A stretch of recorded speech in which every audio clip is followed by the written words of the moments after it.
La caída de la casa User. Edgar Allan Poe.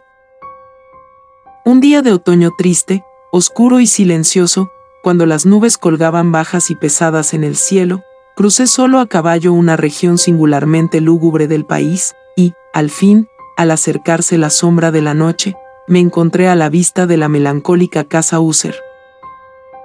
No sé cómo fue, pero, a la primera mirada que eché al edificio, un sentimiento de insoportable tristeza invadió mi espíritu. Digo insoportable, porque no lo aliviaba ninguno de esos sentimientos semiagradables, por ser poéticos, con los que recibe el espíritu incluso las más adustas imágenes naturales de lo desolado o lo terrible. Contemplé el escenario que tenía ante mí la casa, el simple paisaje del dominio, los muros descarnados, las ventanas como ojos vacíos, unas junqueras fétidas y los pocos troncos de árboles agostados con una fuerte depresión de ánimo, que solo puedo comparar, como sensación terrena, al despertar del fumador de opio, a la amarga caída en el deambular cotidiano, al horrible descorrerse del velo. Era una frialdad, un decaimiento, un malestar del corazón, una irremediable tristeza mental que ningún acicate de la imaginación podía desviar hacia ninguna forma de lo sublime. ¿Qué era? Me detuve a pensar. ¿Qué era lo que me desalentaba tanto al contemplar la casa User? Misterio insoluble, y yo no podía luchar con los sombríos pensamientos que se agolpaban en mi mente mientras reflexionaba.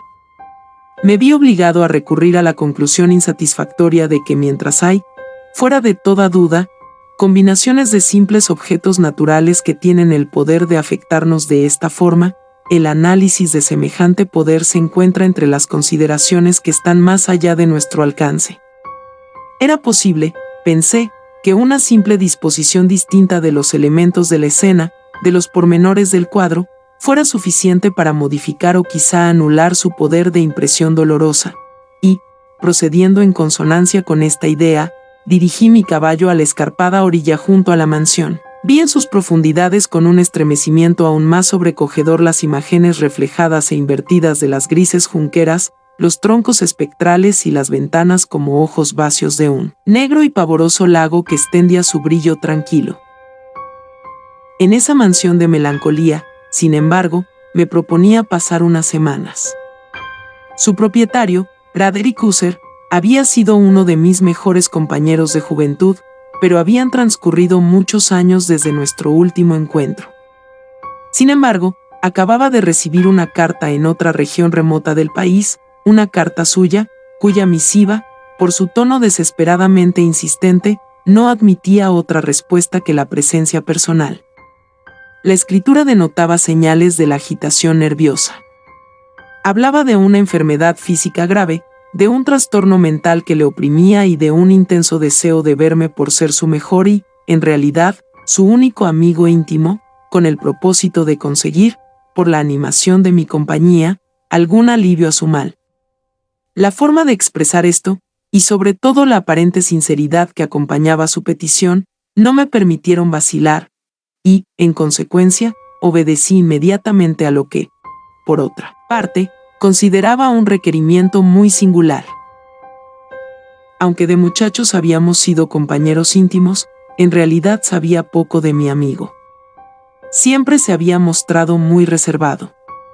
Sabía, sin embargo, que su antiquísima familia era conocida, desde tiempos inmemoriales, por una peculiar sensibilidad de temperamento expresada, a lo largo de muchos años, en muchas y elevadas concepciones artísticas y, últimamente, manifestada en reiteradas obras de caridad muy generosas, aunque discretas, así como en una apasionada devoción a las dificultades más que a las bellezas ortodoxas y fácilmente reconocibles de la ciencia musical.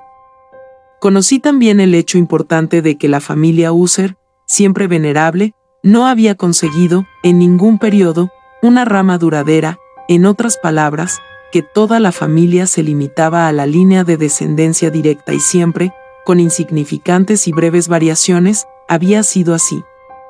Esta ausencia, pensé, mientras repasaba mentalmente la perfecta consonancia del carácter del lugar con el que distinguía a sus moradores, especulando sobre la posible influencia que la primera, a lo largo de tantos siglos, podía haber ejercido sobre los segundos, esta ausencia, repito, de ramas colaterales, y la consiguiente transmisión constante de padre a hijo del patrimonio junto con el nombre, era la que al fin había identificado de tal manera a los dos como para fundir el título originario del dominio en el extraño y equívoco nombre de Casa User, nombre que parecía incluir, entre los campesinos que lo empleaban, la familia y la mansión familiar. He dicho que el único efecto de mi experimento de algo infantil, mirar en el pequeño lago, había ahondado mi primera y extraña impresión. No cabe duda de que la conciencia del rápido aumento de mi superstición, porque no voy a darle este nombre, servía sobre todo para acelerar el aumento. Tal es, lo sé desde hace mucho tiempo, la paradójica ley de todos los sentimientos que tienen como base el terror. Y quizá fuera solo por esto por lo que, cuando levanté de nuevo los ojos hacia la mansión, desde su imagen en el agua, creció en mi mente una rara fantasía, una fantasía de verdad tan ridícula, que solo la menciono para mostrar la viva fuerza de las sensaciones que me oprimían. Mi imaginación estaba tan excitada, que llegué a convencerme de que sobre la mansión y el dominio flotaba una atmósfera propia de ellos y de los edificios colindantes, una atmósfera sin afinidad con el aire del cielo, que exhalaba por los árboles marchitos, por los muros grises y por el oscuro lago silencioso un pestilente y místico vapor, opaco, pesado, apenas perceptible, de color plomizo. Sacudiendo de mi espíritu lo que debía de ser un sueño, examiné con más cuidado el verdadero aspecto del edificio. Su rasgo dominante parecía ser su excesiva antigüedad. Y grande era la desolación producida por el tiempo. Diminutos hongos se extendían por toda la fachada, colgados del alero en una fina y enmarañada tela de araña. Pero esto no tenía que ver con ninguna forma de destrucción. No se había caído ninguna parte de la mampostería, y parecía haber una extraña incongruencia entre la perfecta colocación de las partes y la disgregación de cada una de las piedras.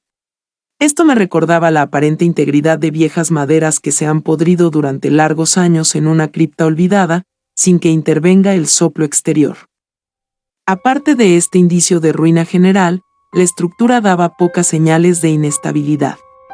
Quizá el ojo de un observador atento hubiera descubierto una fisura apenas perceptible, que, extendiéndose desde el tejado de la mansión a lo largo de la fachada, cruzaba el muro en zigzag hasta perderse en las tenebrosas aguas del lago.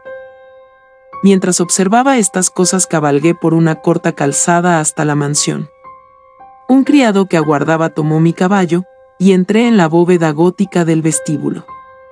Un criado de paso sigiloso me condujo desde allí, en silencio, por múltiples, oscuros e intrincados pasillos hacia el estudio de su amo. Mucho de lo que encontré en el camino contribuyó, no sé cómo, a avivar los indefinidos sentimientos de los que ya he hablado.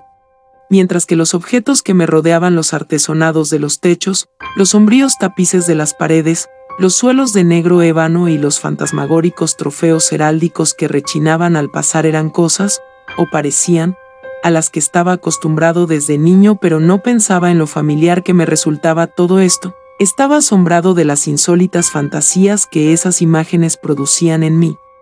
En una de las escaleras me tropecé con el médico de la familia.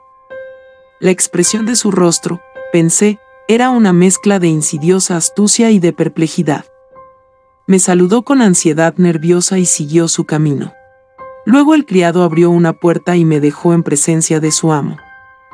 La habitación donde me encontraba era muy amplia y alta. Las altas ventanas, estrechas y puntiagudas, quedaban a tanta distancia del suelo de negro roble, que eran completamente inaccesibles desde el interior. Débiles rayos de luz teñida de carmesí atravesaban los cristales enrejados y servían para distinguir suficientemente los principales objetos a mi alrededor. Los ojos, sin embargo, luchaban en vano para alcanzar los rincones más apartados de la cámara o los huecos del techo abovedado y ornado con relieves. Oscuros tapices cubrían las paredes. El mobiliario era profuso, incómodo, anticuado y destartalado. Había muchos libros e instrumentos musicales en desorden, que no conseguían dar vida a la escena. Sentí que se respiraba una atmósfera de dolor. Un aire de dura, Profunda e irremediable melancolía lo envolvía y lo penetraba todo. A mi llegada, User se incorporó en un sofá donde estaba tendido cuán largo era y me saludó con una calurosa vivacidad que tenía mucho, pensé al principio, de exagerada cordialidad, de obligado esfuerzo de hombre de mundo ennuyé, aburrido. Sin embargo, una mirada a su rostro me convenció de su total sinceridad. Nos sentamos y, durante unos instantes, mientras no hablaba, lo observé con un sentimiento en parte de compasión, en parte de espanto. Posiblemente ningún hombre había cambiado tan terriblemente en tan poco tiempo como Roderick User. A duras penas pude admitir la identidad del cadavérico ser que tenía ante mí con la del compañero de juventud. Sin embargo, el carácter de su cara había sido siempre extraordinario. La tez cadavérica, los ojos grandes, líquidos e incomparablemente luminosos, los labios, algo finos y muy pálidos, pero de una curvatura insuperablemente hermosa, la nariz, de delicado tipo hebreo, pero con aletas amplias, más abiertas de lo que era normal, la barbilla, finamente modelada, reveladora, en su falta de prominencia, de una escasa energía moral, los cabellos más finos y ralos que una tela de araña, estos rasgos y el excesivo desarrollo de la zona frontal constituían una fisonomía muy difícil de olvidar. Y ahora la simple exageración del carácter predominante de estas facciones y de su expresión habitual revelaban un cambio tan grande, que llegué a dudar de la persona con la que estaba hablando. Y la palidez espectral de la piel, el brillo milagroso de los ojos destacaron sobre todo lo demás, e incluso me aterraron. El fino cabello, además, había crecido descuidadamente y, como en su desordenada textura de telaraña flotaba en lugar de caer a los lados de la cara, me era imposible, incluso haciendo un esfuerzo, relacionar su enmarañada apariencia con una idea de simple humanidad.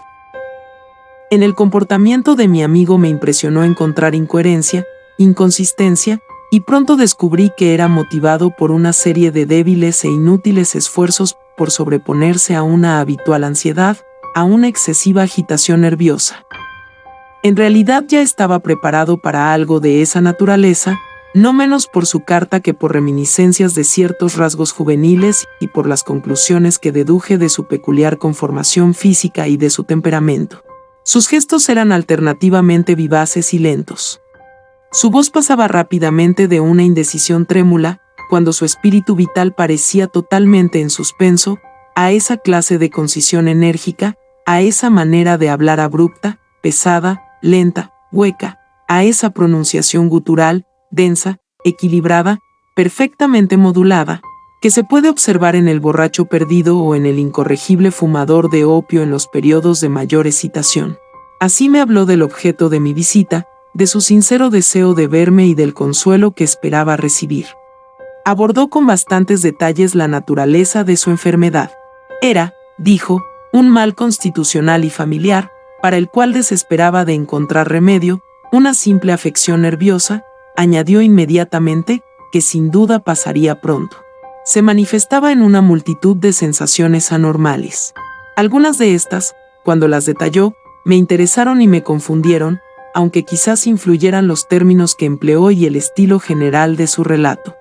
Sufría él mucho de una agudeza morbosa de los sentidos, apenas soportaba los alimentos insípidos, solo podía vestir ropa de cierta textura, los olores de todas las flores le resultaban opresivos, hasta la luz más débil torturaba sus ojos, y solo pocos sonidos peculiares, y estos de instrumentos de cuerda, no le inspiraban horror. Vi que era un esclavo sometido a una suerte anormal de terror. Moriré, dijo, tengo que morir de esta deplorable locura. Así y no de otra manera me perderé. Temo los acontecimientos del futuro, y no por sí mismos, sino por sus resultados. Tiemblo cuando pienso en un incidente, incluso el más trivial, que puede actuar sobre esta intolerable agitación. No aborrezco el peligro, a no ser por su efecto absoluto, el terror.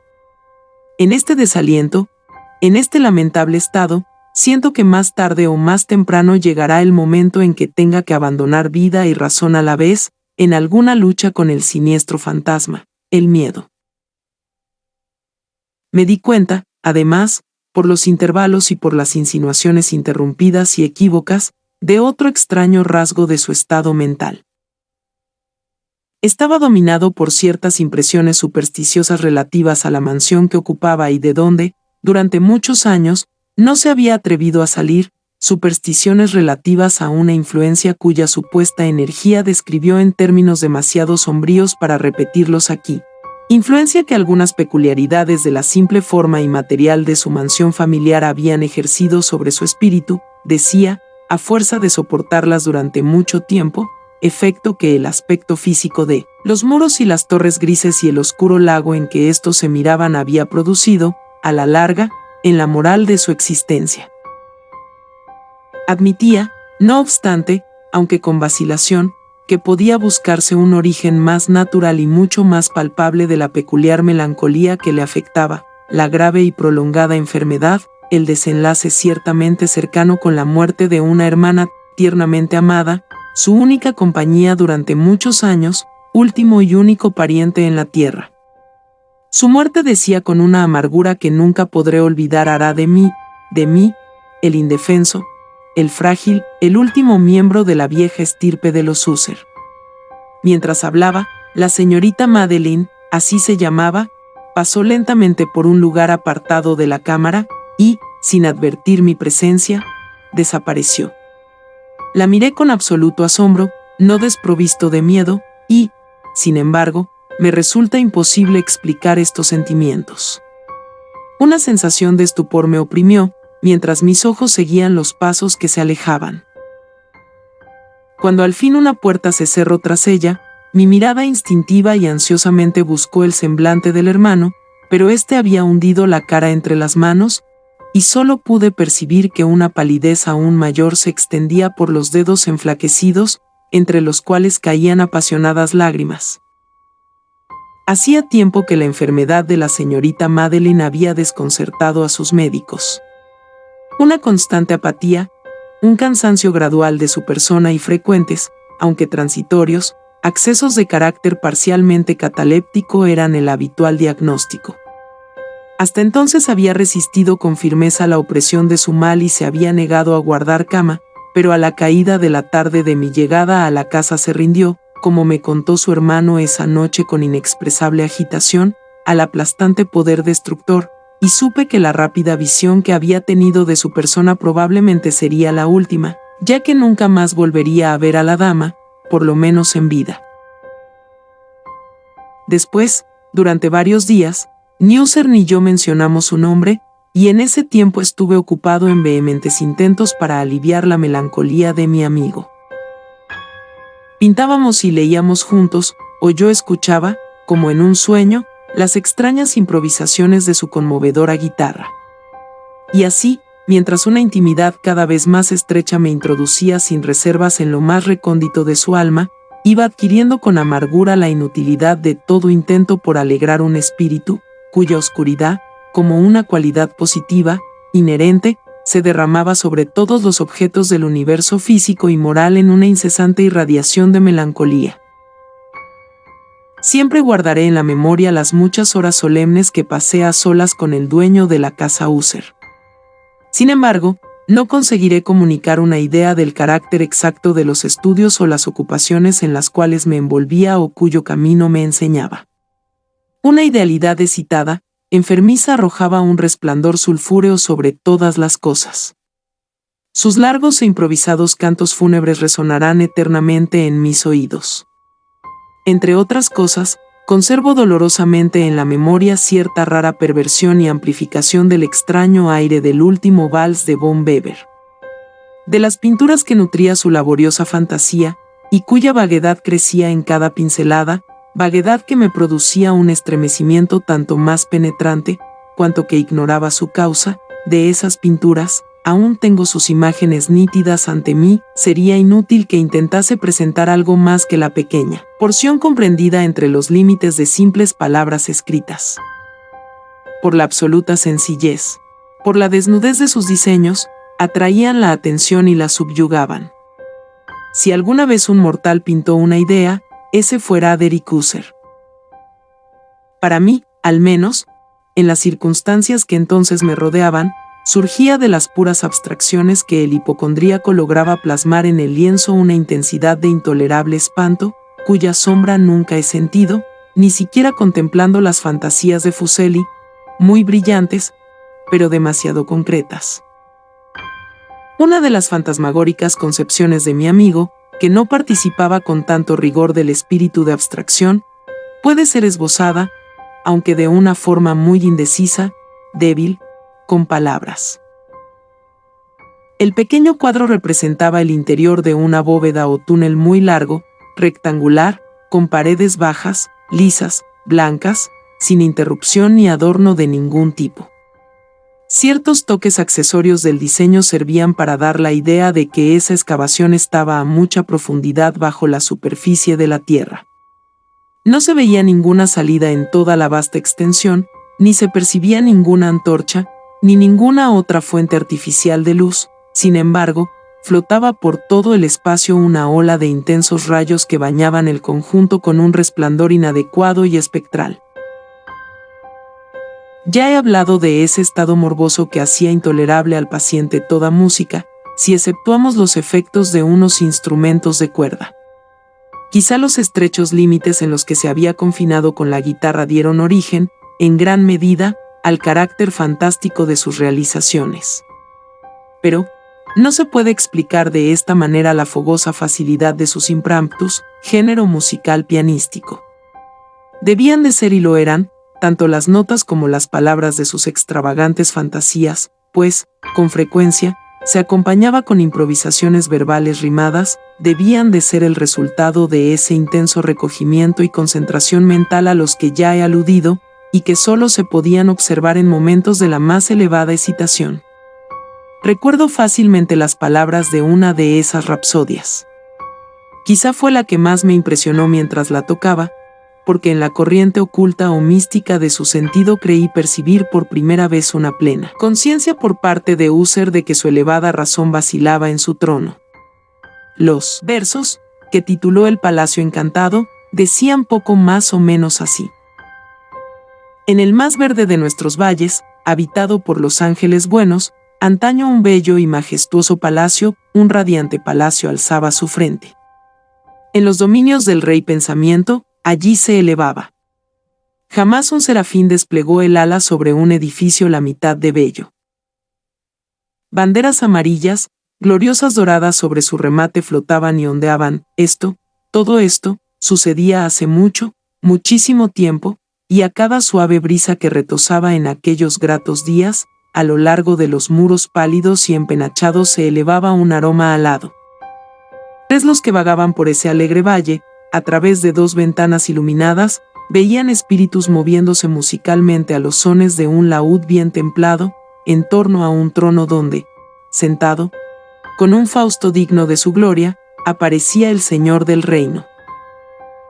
Y refulgente de perlas y rubíes era la puerta del bello palacio por la que salía a oleadas y centelleaba sin cesar, una turba de ecos cuya grata misión era solo cantar, con voces de magnífica belleza, el talento y el saber de su rey. Pero seres malvados, con ropajes de luto, asaltaron la elevada posición del monarca. Lloremos, pues nunca el alba despuntará sobre él, el desolado. Y en torno a su mansión, la gloria que rojeaba y florecía es solo una historia oscuramente recordada de las viejas edades sepultadas.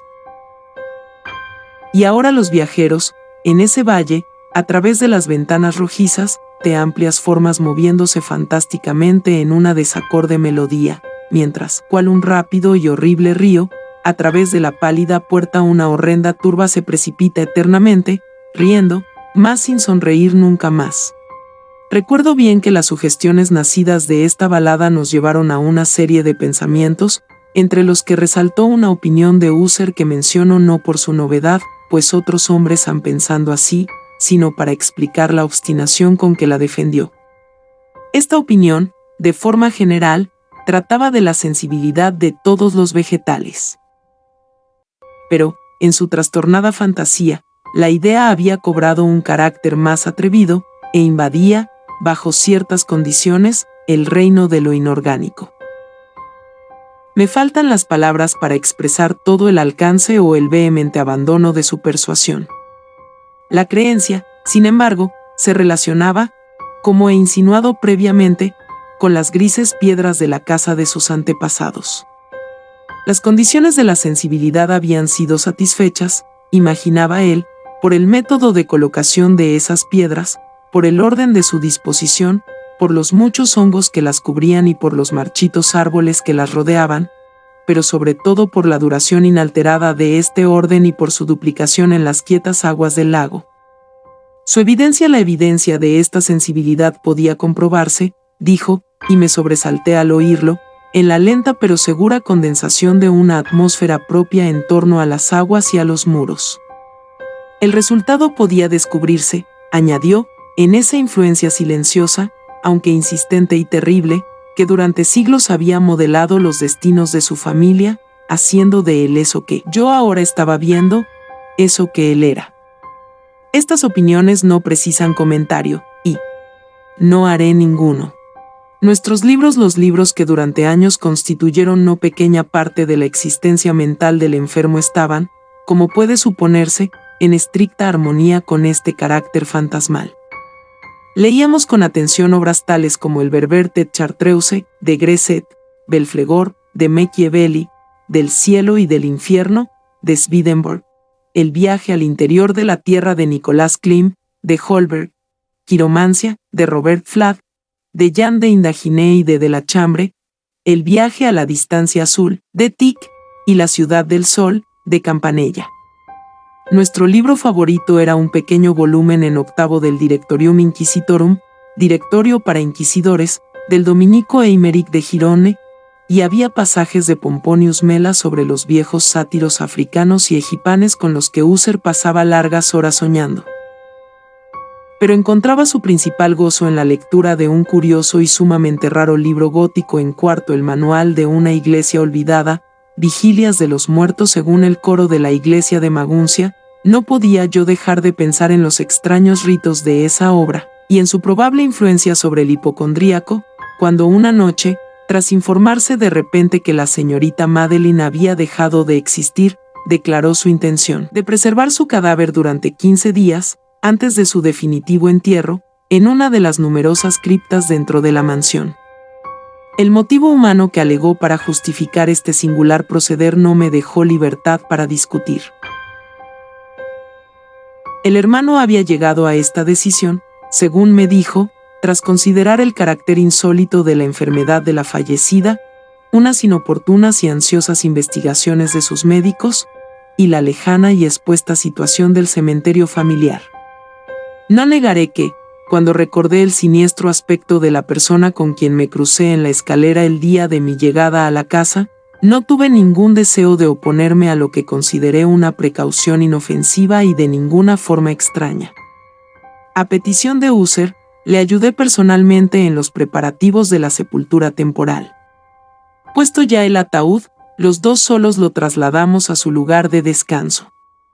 La cripta donde lo depositarnos, que llevaba tanto tiempo sin abrir, que nuestras antorchas casi se apagaron por la opresiva atmósfera, dándonos pocas oportunidades de examinarla, era pequeña, húmeda y desprovista de cualquier fuente de luz, estaba a gran profundidad, justo bajo la parte de la casa que ocupaba mi dormitorio.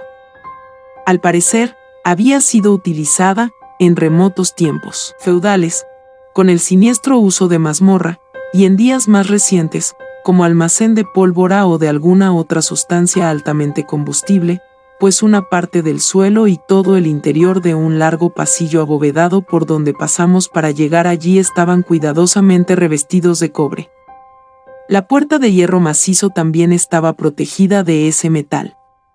Su enorme peso, al moverse sobre los goznes, producía un chirrido agudo, insólito. Después de dejar nuestra fúnebre carga sobre caballetes en ese lugar de horror, retiramos, parcialmente, a un lado la tapa aún suelta del ataúd y contemplamos la cara de la muerta. Un asombroso parecido entre el hermano y la hermana fue lo primero me llamó mi atención, y Husserl, adivinando quizá mis pensamientos, murmuró unas palabras por las que supe que la difunta y él eran gemelos, y que entre ambos siempre había habido simpatías casi inexplicables. Pero nuestros ojos no se detuvieron mucho tiempo con la muerta, pues no podíamos contemplarla sin miedo. El mal que llevara a la señorita Madeline a la tumba, en la fuerza de la juventud había dejado, como es corriente en todas las enfermedades de carácter estrictamente cataléptico, la burla de un leve rubor en el pecho y la cara, y esa sonrisa sospechosamente prolongada en los labios, que es tan terrible en la muerte. Volvimos la tapa a su sitio, la atornillamos, y, cerrando bien la puerta de hierro, regresamos cansados a los aposentos algo menos lúgubres de la parte superior de la casa. Y entonces, transcurridos unos días de amarga pena, se produjo un notable cambio en las características del trastorno mental de mi amigo. Su porte normal había desaparecido. Descuidaba u olvidaba sus ocupaciones comunes. Vagaba de habitación en habitación con pasos apresurados, desiguales y sin rumbo. La palidez de su rostro había adquirido, si esto era posible, un color aún más espectral, pero había desaparecido por completo la luminosidad de sus ojos. El tono a veces ronco de su voz ya no se oía, y una vacilación trémula, como si estuviera aterrorizado, acompañaba sus palabras de forma habitual. Hubo momentos en que pensé que algún secreto opresivo dominaba su mente siempre agitada, y que luchaba por conseguir valor suficiente para divulgarlo. Otras veces, en cambio, me veía obligado a reducirlo todo a las meras e inexplicables extravagancias de la locura, pues le veía contemplar el vacío largas horas, en actitud de la más profunda atención, como si escuchara algún sonido imaginario. No es de extrañar que su estado me aterrara, que me contagiase. Sentía que se deslizaban en mí, a pasos lentos pero seguros, las extrañas influencias de sus supersticiones fantásticas e impresionantes. Al retirarme a mi habitación la noche del 7º u 8º día después de depositar a la señorita Madeline en la cripta, siendo ya muy tarde, experimenté de forma especial y con mucha fuerza esos sentimientos. El sueño no se acercaba a mi lecho y pasaban horas y horas. Luché para vencer con la razón los nervios que me dominaban. Traté de convencerme de que mucho, si no todo lo que sentía, era debido a la desconcertante influencia de los lúgubres muebles de la habitación, de los tapices oscuros y raídos que, atormentados por el soplo de una tempestad incipiente, oscilaban de un lado para otro sobre las paredes y crujían desagradablemente alrededor de los adornos de la cama. Pero mis esfuerzos resultaron inútiles. Un temblor incontenible invadía gradualmente mi cuerpo, y al final se instaló en mi corazón un íncubo, el peso de una alarma absolutamente inmotivada. Intenté sacudírmelo, jadeando, luchando, me incorporé sobre las almohadas y, mientras miraba ansiosamente a la intensa oscuridad de la habitación, presté atención no sé por qué, salvo que una fuerza instintiva me impulsó a ciertos sonidos ahogados, indefinidos, que llegaban en las pausas de la tormenta, a largos intervalos, no sé de dónde. Dominado por un intenso sentimiento de horror, inexplicable pero insoportable, me vestí deprisa, pues sabía que no me iba a dormir esa noche, e intenté salir del lamentable estado en el que me encontraba, paseando rápidamente de arriba a abajo por la habitación. Había dado así unas pocas vueltas, cuando un suave paso en la escalera adyacente me llamó la atención. Pronto reconocí que era el paso de User. Un instante después llamó con un toque suave a mi puerta y entró con una lámpara. Su semblante, como de costumbre, tenía una palidez cadavérica, pero, además, había en sus ojos una especie de loca alegría, una histeria evidentemente reprimida en toda su actitud. Su aire me dejó pasmado, pero todo era preferible a la soledad que había soportado tanto tiempo, y hasta acogí su presencia como un alivio. «¿No lo has visto?», dijo bruscamente, después de echar una mirada a su alrededor, en silencio. «¿No lo has visto, de verdad? Pues espera y lo verás», y diciendo esto protegió cuidadosamente la lámpara, se acercó a una de las ventanas y la abrió de par en par a la tormenta. La ráfaga de viento entró con tanta furia que casi nos levanta del suelo. Era en realidad una noche de tormenta, pero de una severa belleza, extrañamente singular en su terror y en su belleza. Al parecer, un torbellino desplegaba su fuerza en nuestra vecindad, pues había frecuentes y violentos cambios en la dirección del viento, y la excesiva densidad de las nubes, tan bajas que casi oprimían las torres de la mansión, no nos impedía ver la viva velocidad con que acudían de todas partes, mezclándose unas con otras sin alejarse. Digo que ni siquiera su excesiva densidad nos impedía verlo, y, sin embargo, no nos llegaba un atisbo ni de la luna ni de las estrellas, ni se veía el brillo de los relámpagos. Pero las superficies inferiores de las enormes masas de agitado vapor, y todos los objetos terrestres que nos rodeaban, brillaban en una luz anormal de una gaseosa exhalación, apenas luminosa y claramente visible, que rodeaba la casa y la amortajaba. «No debes mirarlo, no mires», dije, estremeciéndome, mientras con suave violencia apartaba a User de la ventana para llevarlo a una silla. Estos espectáculos, que te confunden, no son más que fenómenos eléctricos bastante comunes, o quizá pueden tener su origen en el miasma corrupto del lago. Vamos a cerrar esta ventana, el aire está frío y es peligroso para tu salud. Aquí tienes una de tus novelas predilectas. Yo la leeré y tú escucharás, y así pasaremos juntos esta noche terrible. El antiguo volumen que había agarrado era Mad Trist, Locura en 3 fases, de Sir Lancelot Canning, pero lo había calificado de libro favorito de User más por triste broma que en serio, pues, en realidad, hay poco en su verbosidad tosca y falta de imaginación que pudiera interesar a la elevada e ideal espiritualidad de mi amigo. Era el único libro que tenía a mano y alimenté una vaga esperanza de que la excitación que en ese momento agitaba al hipocondríaco pudiera encontrar alivio, pues la historia de los trastornos mentales está llena de estas anomalías, aun en las extremas locuras que iba a leerle. De haber juzgado, en realidad, la actitud exageradamente tensa y vivaz con que escuchaba, o parecía escuchar, las palabras del relato, podría haberme felicitado por el éxito de mi idea. Había llegado a esa parte bien conocida de la historia cuando Ethelred, el héroe de Trist, después de sus vanos intentos de meterse por las buenas en la morada del eremita, intenta entrar por la fuerza. Ahí, como se recordará, las palabras de la narración son las siguientes. Y Ethelred, que por naturaleza tenía un corazón valiente, y que, además, se sentía fortalecido por el poder del vino que había bebido, no esperó al momento de parlamentar con el eremita, que, en realidad, era un hombre de carácter obstinado y malo, sino que, sintiendo la lluvia en los hombros y temiendo el estallido de la tempestad, levantó decididamente su maza y a fuertes golpes abrió un hueco en las tablas de la puerta por donde meter su mano enguantada, y luego, tirando con fuerza hacia sí, rajó, rompió, y destrozó de tal forma que el ruido de la madera seca y hueca retumbó en el bosque y lo llenó de alarma.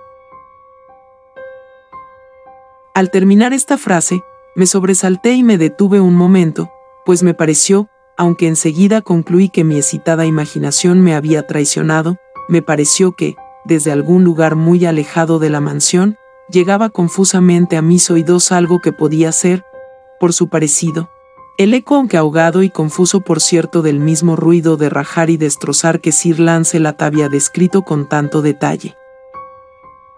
Fue, sin duda alguna, la coincidencia lo que me había llamado la atención, pues, entre el batir de los marcos de las ventanas y los mezclados ruidos normales de la tormenta que seguía aumentando, el sonido en sí, con toda seguridad, no tenía nada que me interesara ni me molestara. Seguí leyendo la historia. Pero el buen campeón Ethelred pasó la puerta, y se quedó muy furioso y sorprendido al no percibir señales del malvado eremita y encontrar, en cambio, un dragón prodigioso, cubierto de escamas, con lenguas de fuego, sentado en guardia delante de un palacio de oro con suelo de plata, y del muro colgaba un escudo de reluciente bronce con esta leyenda.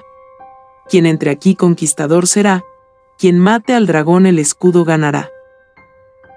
Y Ethelred levantó la maza y golpeó la cabeza del dragón, que cayó a sus pies y lanzó su pestilente aliento con un alarido tan horrible y áspero, y a la vez tan penetrante, que Ethelred se vio obligado a taparse los oídos con las manos para no escuchar el horrible ruido, tal como jamás se había oído nunca hasta entonces. Aquí me detuve otra vez bruscamente, y ahora con un sentimiento de violento asombro, pues no podía dudar de que en esta ocasión había oído de verdad, aunque me resultaba imposible decir de qué dirección procedía, un grito insólito, un sonido chirriante, sofocado y aparentemente lejano, pero áspero, prolongado. La exacta réplica de lo que mi imaginación atribuyera al extranatural alarido del dragón, tal como lo describía el novelista.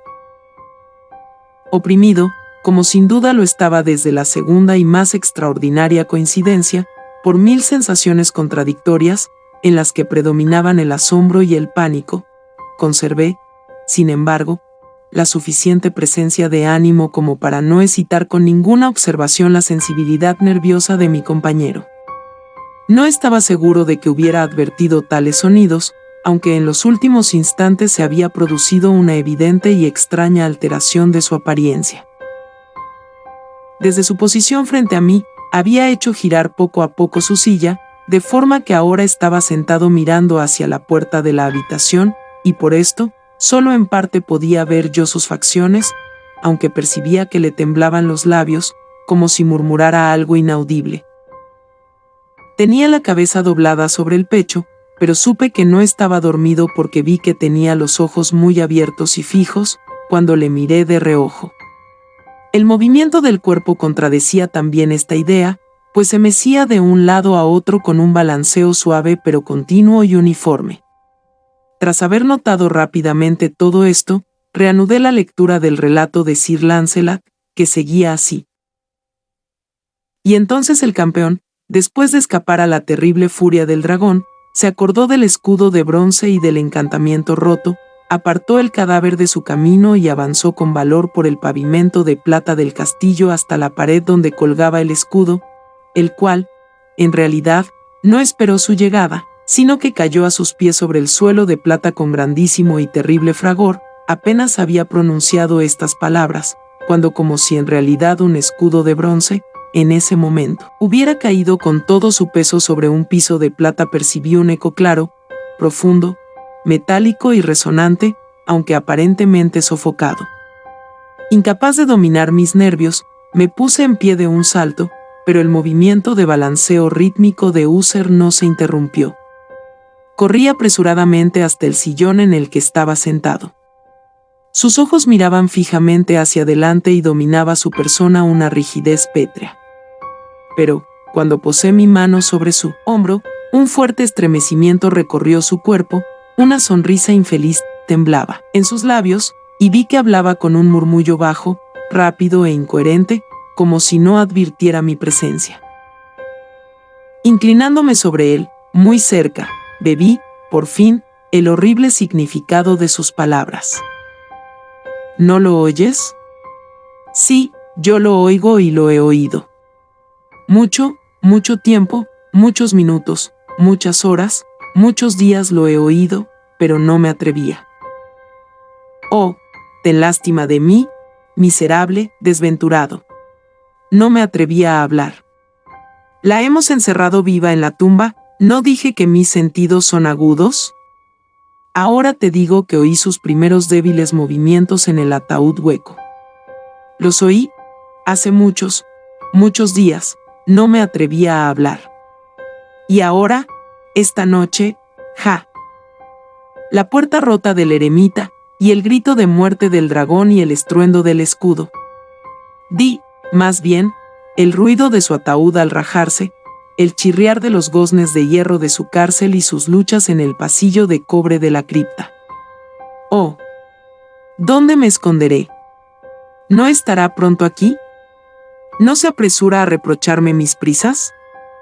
¿No he oído sus pasos en la escalera? ¿No distingo el pesado y horrible latido de su corazón? Insensato, y aquí, furioso, de un salto, se puso de pie, y gritó estas palabras como si en ese esfuerzo entregara el alma. Insensato. Te digo que está del otro lado de la puerta. Como si la energía sobrehumana de su voz tuviera el poder del hechizo, los enormes y antiguos batientes que User señalaba abrieron lentamente, en ese momento, sus pesadas mandíbulas de ébano. Era obra de la violenta ráfaga, pero allí, al otro lado de la puerta estaba la alta y amortajada figura de la señorita Madeline User. Había sangre en sus ropas blancas, y huellas de un forcejeo en cada parte de su demacrado cuerpo.